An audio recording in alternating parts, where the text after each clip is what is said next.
नमस्कार, news plus देख रहे हैं। मैं हूं आपके साथ में अविरल। रुक करते हैं अब तक की बड़ी खबरों की ओर। कोरोना काल के दौरान उत्तर प्रदेश सरकार के काम का डंका विदेशों में भी अब बज रहा है। इसी कड़ी में WHO के बाद टाइम मैगजीन ने सीएम योगी की सराहना की है। देखिए ये खास रिपोर्ट। उत्तर प्रदेश के मुख्यमंत्री योगी आदित्यनाथ के कामों की चर्चा अब विदेशों में भी हो रही है। कोरोना महामारी के दौरान मुख्यमंत्री के प्रभावी कदम पर टाइम मैगजीन ने 3 पन्नों का एक लेख छापा है, जिसमें उनकी जमकर तारीफ की गई है। उत्तर प्रदेश सरकार ने जिस तरह से कोरोना महामारी पर नियंत्रण पाया है, उसकी तारीफ विश्व स्वास्थ्य संगठन ने भी की है। इतना ही नहीं, कोरोना महामारी के नियंत्रण की यूपी मॉडल की चर्चा अंतर्राष्ट्रीय स्तर पर भी हो रही है। रिपोर्ट में प्रदेश में कोरोना की वजह से हुई मौतों पर नियंत्रण पाने के साथ रिकवरी रेट में निरंतर बढ़ोतरी होने के लिए प्रदेश सरकार की तारीफ भी की गई है। कोरोना महामारी ने उत्तर प्रदेश को बुरी तरह जकड़ा हुआ था, लेकिन योगी सरकार के सराहनीय काम की वजह से कोविड पर नियंत्रण पाया जा सका। आर्टिकल में लिखा है कि फरवरी में पहला मामला सामने आने के बाद जिस तरह से उत्तर प्रदेश के मुख्यमंत्री ने स्वास्थ्य व्यवस्था का आकलन किया और जरूरी कदम उठाने की रणनीति बनाई, जब देश के अन्य राज्यों की सरकारें कोई भी कदम नहीं उठा रही थी, उसी वक्त मुख्यमंत्री योगी ने लड़ाई का पूरा खाका तैयार कर लिया। मैगजीन ने सीएम योगी के कोरोना काल में किए कार्यों का उल्लेख करते हुए एक रिपोर्ट प्रकाशित की है। रिपोर्ट में प्रदेश में कोरोना की वजह से हुई मौतों पर नियंत्रण पाने के साथ रिकवरी रेट में निरंतर बढ़ोतरी होने के लिए प्रदेश सरकार की तारीफ की गई है। प्रदेश में कोरोना से हुई मौतों पर नियंत्रण और रिकवरी रेट में 94% से ऊपर बढ़ोतरी को लेकर टाइम मैगजीन ने योगी आदित्यनाथ की सक्रियता को सराहा है। मैगजीन में सीएम योगी आदित्यनाथ की टीम 11 का विशेष उल्लेख किया गया है। सीएम योगी ने प्रदेश के वरिष्ठ ब्यूरोक्रेट्स को लेकर टीम 11 का गठन किया था, जिनके साथ वो रोजाना प्रदेश की समीक्षा भी करते थे। मैगजीन में यूपी सीएम के प्रयासों का उल्लेख करते हुए लिखा गया है कि मुख्यमंत्री योगी आदित्यनाथ की सक्रियता से आज देश में 671 कोविड अस्पताल हैं। इनमें 571 लेवल 1 के हैं और 77 अस्पताल लेवल 2 के हैं। साथ ही 26 हॉस्पिटल लेवल 3 के तैयार किए गए हैं। इसके अलावा टाइम मैगजीन ने अप्रवासियों के लिए किए गए कार्यों, रोजगार में लगातार बढ़ोतरी आदि को लेकर भी सीएम योगी और उत्तर प्रदेश सरकार की सराहना की है। Bureau report, news plus. देश में बर्ड फ्लू का खतरा बढ़ते देख कानपुर में भी प्रशासन अलर्ट है, तो वहीं व्यापारियों के माथे में शिकन साफ देखी जा सकती है। क्या है पूरा मांझा, देखते हैं अपनी इस खास रिपोर्ट। कोरोना काल के बीच एक और मुसीबत आ गई है। इसका नाम है बर्ड फ्लू। ये वायरस कोरोना से भी ज्यादा खतरनाक है, क्योंकि इससे संक्रमित लोगों में से आधे से ज्यादा लोगों की मौत हो जाती है, जबकि कोरोना से संक्रमित लोगों में से मरने वालों की दर करीब 3% है। देश में जिस तरह से अलग अलग राज्यों में पक्षियों की मौतों के मामले सामने आ रहे हैं, उससे बर्ड फ्लू का खतरा लगातार बढ़ता जा रहा है। बर्ड फ्लू के खतरे को देखते हुए उत्तर प्रदेश सरकार भी अलर्ट हो गई है। मुख्यमंत्री योगी आदित्यनाथ ने लोगों की सुरक्षा के मद्देनजर विशेष सतर्कता बरतने को कहा है। उन्होंने स्वास्थ्य और पशुपालन विभाग को पूरी तरह सतर्क रहने को कहा है। मुख्यमंत्री के निर्देश पर पशुपालन विभाग ने बर्ड फ्लू की रोकथाम के लिए कंट्रोल रूम 24 घंटे के लिए सक्रिय कर दिया है। साथ ही सभी जिलों, खासकर सीमावर्ती क्षेत्रों में विशेष सुरक्षा बरतने को कहा गया है। वहीं बर्ड फ्लू के खतरे के बाद कानपुर में मुर्गा व्यापारियों के माथे पर शिकन साफ देखने को मिल रही है। बर्ड फ्लू वायरस मुर्गियों, कौवा, कबूतरों को भी संक्रमित करता है। यह संक्रमण किसी भी देश में स्थानीय स्तर पर होता है। इसकी वजह से स्थानीय स्तर पर इंसानों को भी संक्रमण हो जाता है, इसीलिए पक्षियों को मारा जाता है। जब भी किसी पोल्ट्री फार्म में पक्षियों को मारा जाता है, तो उसके चारों तरफ 1 से 5 किलोमीटर की दूरी को प्रतिबंधित इलाका घोषित कर दिया जाता है। हम मुर्गा बाजार पर हैं। अब अंडे के व्यवसाय पर क्या प्रभाव पड़ा है या नहीं पड़ा है, जानने के लिए हमारे साथ में, क्या नाम है सर आपका? अकबर खान। अकबर, किस तरीके का बर्ड फ्लू फैल रहा है जैसे कि आप जानते हैं, तो अंडे के व्यापार में या व्यवसाय में कोई फर्क पड़ा है? फर्क पड़ेगा सर, हर चीज़ पे फर्क पड़ता है, एक दूसरे से सभी जुड़े होते हैं। परेशानी सी बात की जो लॉकडाउन में चले आ रहे परेशान फिर बढ़ गई, एक नहीं सन्नाटा है, कुछ नहीं है। तो सबसे ज़्यादा आप अंडे कहाँ से आपके आते हैं? बाहर से कहीं आते हैं, किसी दूसरे प्रदेश से आते हैं? हैदराबाद से। हैदराबाद से आते हैं, तो वहाँ से यहाँ आने में किसी तरीके का प्रभाव पड़ा? नहीं, अभी तो नहीं है, मगर हाँ हो जाएगा, क्योंकि जिस तरीके से अखबार में या उसमें टीवी में दे रहे हैं, उससे फ़र्क पड़ना शुरू हो जाएगा। तो अंडा महंगा भी हो जाता है? नहीं, महंगा नहीं, सस्ता हो जाता है। सस्ता हो जाता है। क्योंकि कन्वेंस लगता होगा तो सस्ता हो जाता है क्योंकि बिकता नहीं है। बर्ड फ्लू के नाम से कोई लेगा नहीं तो जाहिर सी बात है कि वो त्रस्त हो जाएगी, मतलब पूरी तरीके से व्यापार जो है चौपट हो जाता चौपट हो जाएगी। है। दुकान बंद करने को लेकर के शासन द्वारा कोई आपके पास में आदेश आया है ऐसा? अभी तो नहीं है, मगर आने का। तो यहाँ पर जो लोग हैं वो परेशान हैं क्योंकि एक बीमारी कोरोना जैसी महामारी से अभी देश लड़ ही रहा था कि एक दूसरी बीमारी आकर के खड़ी हो गई है, जिससे रोजगार पर कहीं ना कहीं प्रभाव पड़ता दिखेगा। कोरोना जैसी महामारी से देश अभी उभर भी नहीं पाया था। वैक्सीन अभी आ रही है, ड्राई रन भी शुरू हो चुका है, लेकिन एक और बड़ी बीमारी भारत में दस्तक दे रही है। बर्ड फ्लू नाम की एक बीमारी फिर से भारत में दस्तक दे रही है। हरियाणा जैसे राज्य, केरल हो, वहाँ पर तो इसे राज्य आपदा भी घोषित कर दिया गया है। तो कानपुर में हम इस वक्त खड़े हुए हैं मुर्गा बाजार में। तो हमारे साथ में इस वक्त एक मुर्गा व्यापारी अखलाक जी हैं। अखलाक जी, जिस तरीके से बर्ड फ्लू फैलने का चलन शुरू हो चुका है केरल में, तो उसे राज्य आपदा भी घोषित कर दिया है, तो इस पर क्या व्यापार पर कोई फर्क पड़ा है आपके? ऐसा है, व्यापार पे तो फर्क स्वाभाविक है, मीडिया द्वारा और अखबार द्वारा पड़ेगा, क्योंकि जनता जिस दिशा दिखाया जाता है उसी दिशा में भागने लगती है। फर्क तो पड़ेगा। और जब यही मुर्गा जो है 50 रुपए किलो गोश्त बिकने लगता है, भीड़ लग जाती है, गरीब आदमी शुरू करता है खाना, वो बड़ा आदमी भी खाने लगता है। लिहाजा इससे फर्क के साथ साथ जनता बेरोजगार हो जाएगी, महीनों के लिए परेशान हो जाएगी, और तमाम व्यवसाय जो उत्तर प्रदेश में मुर्गे को लेके रिलेटिव है वो मुर्गा व्यवसाय आले बर्बाद हो जाएंगे 1 महीना तक। और फर्क तो पड़ेगा, फर्क काहे नहीं पड़ेगा। सबसे ज़्यादा मुर्गे आपके यहाँ कहाँ से आते हैं? मतलब आपकी दुकान में जो मुर्गे आते हैं या बाजार में मुर्गे आते हैं, तो सबसे ज़्यादा कौन से राज्यों से आते हैं, किस जगह से आते हैं? मेरे को जो मुर्गा आता है कानपुर देहात, यानी कानपुर से 20 किलोमीटर पूरा पश्चिम उत्तर दक्षिण, उन्नाव 20 किलोमीटर, यहाँ बिधुनी निकल गया 20 किलोमीटर, ये यानी बेला, बिधुना, मलौसी, झींझक, पुकराया, अकबरपुर, ये हमारा उत्तर प्रदेशी से आता है, दूर से नहीं आता है। अगर बर्ड फ्लू की बात की जाए तो उससे कहीं ना कहीं रिलेट करते हैं लोग, इससे भी रिलेट करते हैं, तो कस्टमर किसी तरीके की कोई बात कह रहा है, या आप क्या कहना चाहते हैं कि इससे कोई रिलेशन नहीं होता बर्ड फ्लू का मुर्गा खाने से? जी हाँ, ये बात बिल्कुल आपने ज़मीनी पूछी है, ये सच्चाई है। जनता को ये बात अवगत होना चाहिए कि मुर्गा खाने से क्या होता है। मुर्गा हो, बकरा हो, भैंसा हो, कोई भी जानवर हो, XYZ जानवर के बॉडी के अंदर, जैसे इंसान की बॉडी में खून खराब होता है, खून बदल गया, इंसान उठ के चलने लगा, वेंटिलेटर अपना व्यवसाय कर रहा, कारोबार कर रहा, जैसे इंसान जिंदा हो जाता है, ऐसे ही जानवर खून निकल गया, हलाल हुआ, खून निकल गया, मीट बिल्कुल स्वाद हो गया, कोई उसमें फर्क नहीं रहा, और बढ़िया फर्स्ट क्लास जैसे खा रहा वैसे खाता रहे।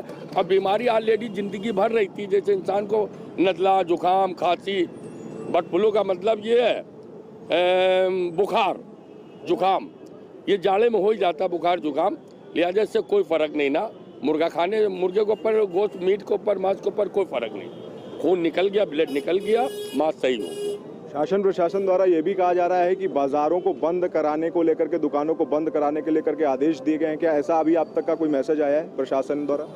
हाँ, अभी कोई ऐसा जो है शासन प्रशासन का कोई आदेश नहीं आया, लिहाजा ना बंद करा के ये कोई ऐसा जो है कार्य करे प्रशासन जो जनता के हित में बेहतर हो, अच्छा हो, वो अपना व्यवसाय चला, अपना कारोबार चला, यानी ना बंद करा के उसका कोई रोकथाम करे, जो व्यवसाय इनका उत्तर प्रदेश वासियों का बंद ना हो और उनकी रोटी रोजी चलती रहे, उनका किचन चलता रहे।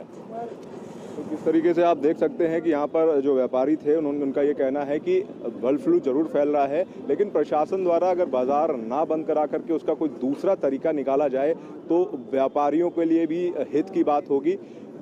परेड पर हम इस वक्त खड़े हुए हैं, मुर्गा बाजार है, यहाँ पर आप देख सकते हैं किस तरीके से अभी भी दुकानें खुली हुई हैं, लेकिन व्यापारियों का लगातार यही कहना है कि प्रशासन को या स्वास्थ्य विभाग को कुछ ऐसा निकालना चाहिए, चीज़ें निकालनी चाहिए या वैक्सीन निकालनी चाहिए जिससे कि व्यापार पर असर ना हो, क्योंकि कोरोना से पहले ही इनका व्यापार खराब हो चुका है। न्यूज़ प्लस के लिए वीडियो जर्नलिस्ट वीरेंद्र सिंह के साथ अविरल गुप्ता, कानपुर। कोरोना महामारी के बाद अब देश के कई राज्य बर्ड फ्लू की चपेट में हैं। बर्ड फ्लू के कहर को देखते हुए उत्तर प्रदेश में भी अलर्ट जारी कर दिया गया है। इस कड़ी में राजधानी लखनऊ का प्रशासन अलर्ट है। क्या है पूरा रिपोर्ट जानने की कोशिश करते हैं हमारी इस खास रिपोर्ट।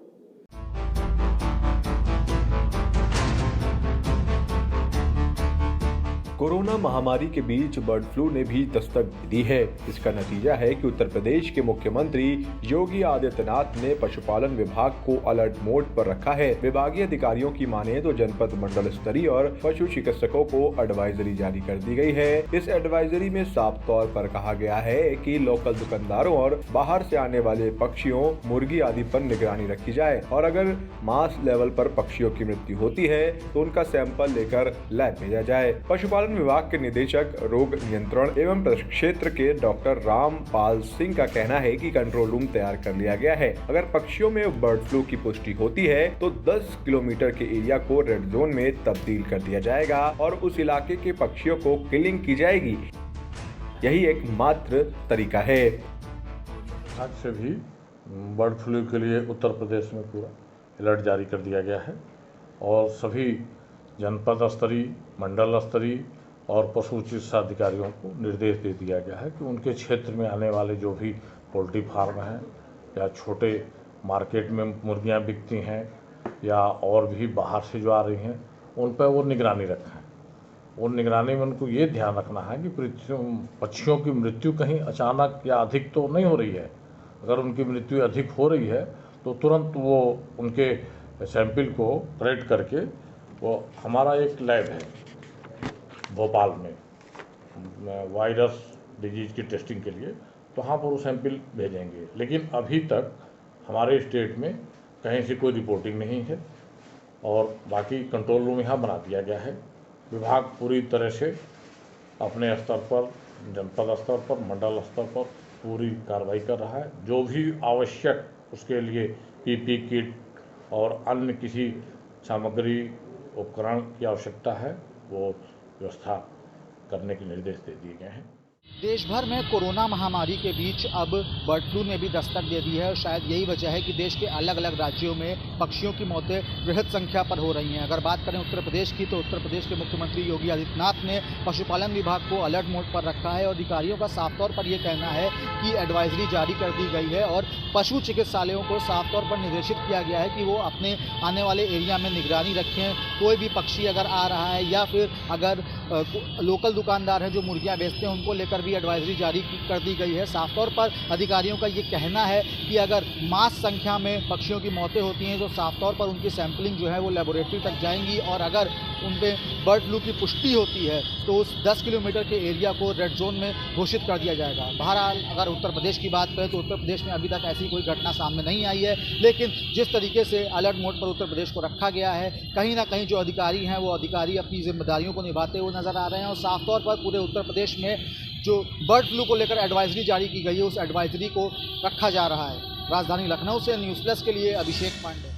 मध्यम व गरीब वर्ग के लिए नगर निगम सजग नजर आ रहा है। शायद यही वजह है कि अब लखनऊ नगर निगम एलडीए व आवास विकास से सस्ते फ्लैट बनाने जा रहा है। नगर निगम का दावा है कि ये फ्लैट एलडीए आवास विकास परिषद से 15 से 20% तक सस्ते होंगे।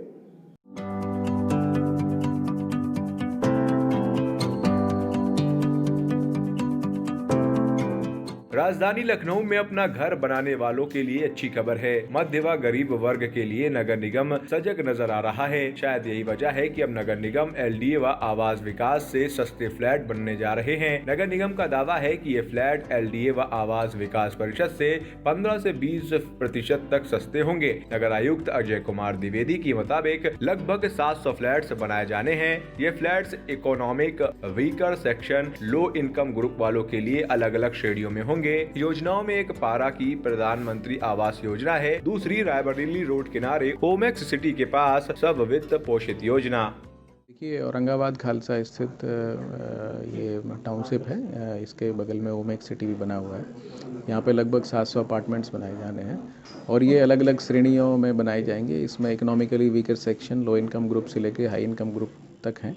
इनके अलग अलग जो है रेट्स रहेंगे। शीघ्र ही जो है इस पर जो है निर्माण कार्य प्रारंभ होने वाला है। राजधानी में घर लेने वालों के लिए खुशखबरी है क्योंकि लखनऊ नगर निगम अब 2 मल्टी स्टोरेज योजनाएं ला रहा है। इन योजनाओं में लगभग 700 से अधिक फ्लैट्स बनाए जाएंगे जो सस्ती दरों पर बेचे जाएंगे। नगर निगम का दावा है कि ये फ्लैट्स आवास विकास और LDA से लगभग 15 से 20% सस्ते होंगे और इन योजनाओं का लाभ सीधा मध्यम और गरीब वर्ग को मिलेगा। बहरहाल जल्द ही इसका पंजीकरण भी शुरू हो जाएगा और अब देखने वाली बात यह होगी कि आखिर कितने दिनों में इन योजनाओं को धरातल पर उतारा जाएगा और आखिर घर लेने वालों के लिए किस तरीके से ये योजनाएं सौहार्द का काम करेंगी। राजधानी लखनऊ से न्यूज़ प्लस के लिए अभिषेक पांडे। आइए अब आपको ले चलते हैं उस स्थान पर जहां प्रभु राम के बाण से निकली थी धारा, जिसे हनुमान धारा कहते हैं। क्यों कहते हैं इसे हनुमान धारा और क्या है इसका महत्व, आइए देखते हैं इस खास रिपोर्ट में कि आखिर हनुमान धारा इसे क्यों कहा जाता है। यहाँ पर पंचमुखी हनुमान की प्रतिमा भी है। ये लगभग 100 मीटर ऊंची पहाड़ी पर स्थित है। जब श्री राम लंका विजय से वापस लौट रहे थे तब उन्होंने हनुमान के विश्राम के लिए इस स्थान का निर्माण किया था। यहाँ पर पहाड़ी की चोटी पर सीता रसोई भी स्थित है।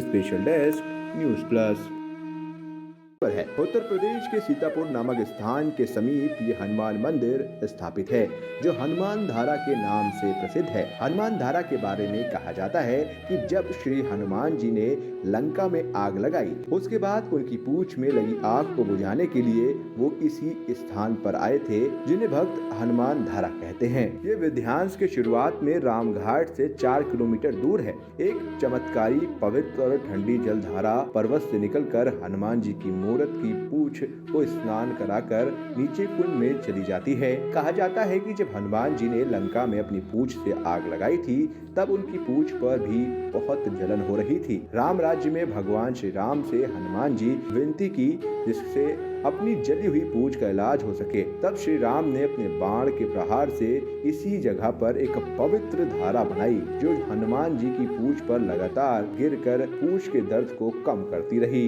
ये जगह पर्वतमाला पर है। वर्तमान में ये चित्रकूट स्थान उत्तर प्रदेश के बांदा जिले के करवी तहसील और मध्य प्रदेश के रत्ना जिले की सीमा पर स्थित है। सीतापुर से हनुमान धारा की दूरी 3 किलोमीटर है। ये स्थान पर्वतमाला के मध्य भाग में स्थित है। पहाड़ के सहारे हनुमान जी के एक विशाल मूर्ति के ठीक सिर पर 2 जल के कुंड हैं, जो हमेशा जल से भरे रहते हैं और उनमें से निरंतर पानी बहता रहता है। पहाड़ के शिखर पर स्थित हनुमान धारा में हनुमान जी की एक विशाल मूर्ति है। मूर्ति के सामने तालाब में झरने से पानी गिरता है। कथा ये भी प्रचलित है कि श्री राम के अयोध्या में राज्याभिषेक होने के बाद एक दिन हनुमान जी ने भगवान श्री राम से कहा, हे प्रभु, लंका को जलाने के बाद तीव्र अग्नि से उत्पन्न गर्मी मुझे बहुत कष्ट दे रही है। मुझे कोई ऐसा उपाय बताएं जिससे मैं इससे मुक्ति पा सकूं। इस कारण मैं कोई अन्य कार्य करने में बाधा महसूस कर रहा हूँ। कृपया मेरा संकट दूर करें। तब प्रभु श्री राम ने मुस्कुराते हुए कहा, चिंता मत करो। भगवान श्री राम ने हनुमान जी को यह स्थान बताया। आप चित्रकूट पर्वत पर जाइए, वहाँ आपके शरीर पर अमृत तुल्य शीतल जलधारा के लगातार गिरने से आपको इस कष्ट से मुक्ति मिल जाएगी। हनुमान जी ने चित्रकूट आकर विंध्य पर्वत श्रृंखला की एक पहाड़ी में श्री राम रक्षा स्तोत्र का पाठ 1008 बार किया। जैसे ही उनका अनुष्ठान पूरा हुआ, ऊपर से एक जल की धारा प्रकट हो गई। जल धारा शरीर में पड़ते ही हनुमान जी के शरीर को शीतलता प्राप्त हुई। आज भी यहाँ वो जल धारा निरंतर गिरती रहती है, जिस कारण इस स्थान को हनुमान धारा के रूप में जाना जाता है। धारा का जल पहाड़ में ही विलीन हो जाता है। उसे लोग प्रभाती नदी या पाताल गंगा भी कहते हैं। यहाँ पर पंचमुखी हनुमान की प्रतिमा भी है। ये लगभग 100 मीटर ऊंची पहाड़ी पर स्थित है। जब श्री राम लंका विजय से वापस लौट रहे थे तब उन्होंने हनुमान के विश्राम के लिए इस स्थान का निर्माण किया था। यहाँ पर पहाड़ी की चोटी पर सीता रसोई भी स्थित है। Special desk news plus. फिलहाल मेरे साथ इस खास बुलेटिन में इतना ही। बाकी की खबरों को जानने के लिए देखते रहिए न्यूज़ प्लस। दीजिए इजाजत, नमस्कार।